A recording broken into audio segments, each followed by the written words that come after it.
Lors d'une opération baptisée Toile d'araignée, Kiev détruit 41 avions de l'armée russe.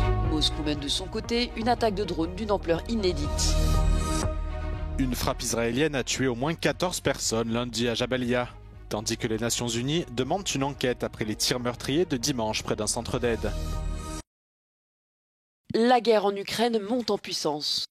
Lors d'une opération baptisée Toile d'araignée, personnellement supervisée par Volodymyr Zelensky, Kiev a lancé une vaste attaque de drones sur 4 aérodromes de l'armée russe. Le bombardement a détruit 41 avions selon le service de sécurité ukrainien, qui estime avoir éliminé 34% des bombardiers stratégiques russes et évalue les dégâts infligés à l'aviation russe à près de 7 milliards de dollars. De son côté, Moscou a confirmé que plusieurs de ses avions avaient pris feu à la suite de cette offensive. Un peu plus tôt, Kiev a affirmé avoir été visé par 472 drones et 7 missiles russes, une attaque d'une ampleur inédite depuis le début de l'invasion. L'armée de l'air ukrainienne a indiqué avoir neutralisé 385 de ces projectiles. Parallèlement, celle-ci a annoncé la mort de 12 militaires ukrainiens et plus de 60 blessés lors d'une frappe de missiles russes sur une unité d'entraînement. Le commandant des forces terrestres ukrainiennes a présenté sa démission, assumant personnellement la responsabilité de ce drame. Cette escalade intervient alors que des délégations russes et ukrainiennes se réunissent à Istanbul ce lundi pour de nouvelles négociations de paix.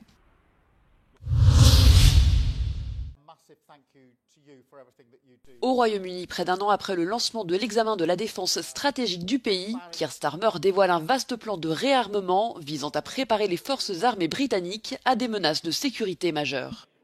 En déplacement à Glasgow, le Premier ministre britannique a présenté sa feuille de route et a dit vouloir transformer le Royaume-Uni en une nation prête au combat et équipée pour les décennies à venir. I can announce today that we're going to build at least 6 new munitions factories in the United Kingdom, generating over 1,000 jobs. We will build thousands of new long-range weapons in the United Kingdom to boost European deterrence, supporting around 800 more jobs. We will defend our homeland by investing in our air and missile defence to better protect these islands. We will create a hybrid Royal Navy, blending drones with warships. Le Royaume-Uni a annoncé la construction de 12 sous-marins à propulsion nucléaire dans le cadre du pacte AUKUS, conclu en 2021 avec l'Australie et les États-Unis. Le pays prévoit également de renforcer ses capacités cybernétiques et numériques, ainsi que d'accroître le nombre de logements destinés aux forces armées. Ces équipements s'inscrivent dans le cadre des dépenses de défense, portées à 2,5% du PIB d'ici 2027, puis à 3% au cours de la prochaine législature. Les ministres de la Défense de l'OTAN se réunissent cette semaine à Bruxelles. À l'ordre du jour, une question cruciale, la puissance militaire de l'Alliance et son degré de préparation face à un éventuel conflit majeur. Dans le même temps, sur le terrain en Estonie et en Lituanie, 26 000 soldats issus de plusieurs nations membres simulent une invasion potentielle de la Russie. Un exercice qui revêt une dimension particulière pour les troupes des pays baltes. Marqués par leur expérience de l'occupation soviétique, ceux-ci voient leur appartenance à l'OTAN comme un rempart essentiel face aux menaces actuelles. We definitely were not ready to defend ourselves when the Soviet Union collapsed. We had the people, we had the willingness, but we didn't have training and we didn't have the equipment, and all that has completely changed now. Do you remember what it was like to live under Soviet occupation? Luckily we do, and that's why we want to make sure that nothing like that returns. L'entraînement englobe l'ensemble des capacités militaires, allant des chars, obusiers, hélicoptères d'attaque et drones, aux exercices de tir réels et au déploiement d'hôpitaux de campagne pleinement opérationnels.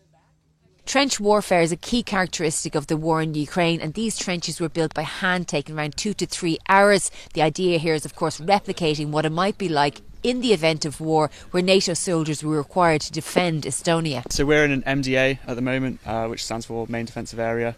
So basically we're tasked with defending the ground you can see behind us, basically stopping any movement north of that ground and repelling any attacks. We've got a few trenches out at the front as well, which is where we'll live and fight out of, so if enemy attacks come towards us, then that's where our main defensive area will be. But this is an exercise with Lithuanian and German soldiers using German tanks both the Leopard and the Puma. We know that Germany sent the Leopard tanks to support Ukraine. It's also got Lithuanian infantry fighting vehicles. Is the readiness there in the event of an armed conflict or an invasion on NATO territory in the next year or so? The capability to rapidly move into these locations are always here. The 173rd is postured in Italy and ready to go at a moment's notice. The 82nd in the rear is also always on guard and on watch, prepared to deploy, engage, and destroy in less than 24 hours. Si l'évolution de la technologie des drones domine la guerre en Ukraine, les techniques traditionnelles, chars, parachutistes, artillerie, restent essentielles. 150 paratroopers from 5 NATO countries, Germany, the United States, France, Italy and the Netherlands will come here and in theory be here to reinforce Lithuanian soldiers in the event of an invasion. Alors que la guerre menée par la Russie se poursuit en Ukraine et que les menaces hybrides suscitent une inquiétude croissante, l'OTAN réajuste continuellement sa stratégie pour pouvoir répondre rapidement à toute crise émergente.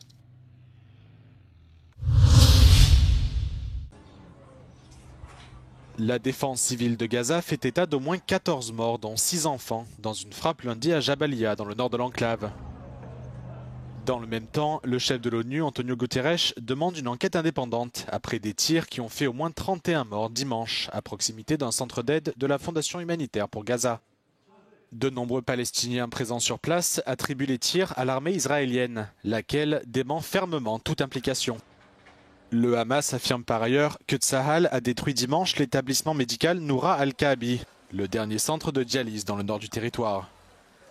Alors que l'armée israélienne poursuit son offensive, les négociations piétinent entre l'État hébreu et le Hamas, ce dernier exigeant toujours un cessez-le-feu permanent et un retrait total de Tsahal.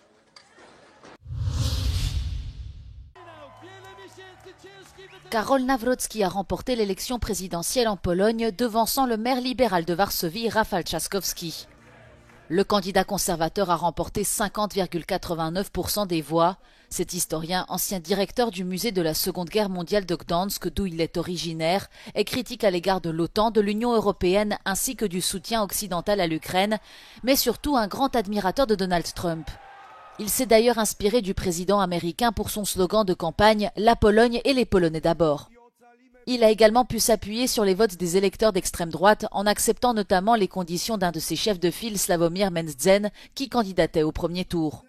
Karol Nawrocki a revendiqué sa victoire dès la publication des premiers sondages de sortie des urnes dimanche soir. Udało nam się zjednoczyć cały obóz patriotyczny w Polsce, cały obóz ludzi, którzy chcą Polski normalnej, chcą Polski bez nielegalnych migrantów, Polski bezpiecznej. Le gouvernement du Premier ministre Donald Tusk devra lui composer avec un chef d'État hostile à son programme libéral et pro-européen, ce qui risque d'exacerber encore davantage les tensions dans une société polonaise déjà très divisée. Après le triomphe du PSG en finale de la Ligue des Champions à Munich, les joueurs du club parisien ont été accueillis en héros à leur retour en France et se sont prêtés au traditionnel défilé en bus sur les Champs-Élysées. C'est la première fois que le PSG remporte le titre des champions d'Europe. Le club a été métamorphosé par des milliards qataris et la stratégie gagnante de son entraîneur, l'Espagnol Luis Enrique. Cette victoire historique a été célébrée dans la joie dans les rues de la capitale et partout en France. Les célébrations ont toutefois été émaillées d'importants débordements. 2 personnes ont perdu la vie, de nombreux autres ont été blessés et les forces de l'ordre ont procédé à près de 550 interpellations. Reçus à l'Elysée dans la soirée, les joueurs ont été félicités pour leur exploit par Emmanuel Macron, qui a également salué l'engagement de l'État qatari en tant qu'actionnaire exigeant du club. Le président a dans le même temps condamné les violences, promettant une réponse de l'État à la hauteur. Depuis la dernière mise à jour des règles de taxation du tabac dans l'UE en 2011, le paysage a bien changé. Vapoteuses fruitées, sachets de nicotine, de nouveaux produits ont envahi le marché, séduisant surtout les jeunes. L'UE a proposé de revoir la fiscalité misant sur la hausse des prix pour freiner la consommation, mais face à l'inflation, le projet a pris du retard.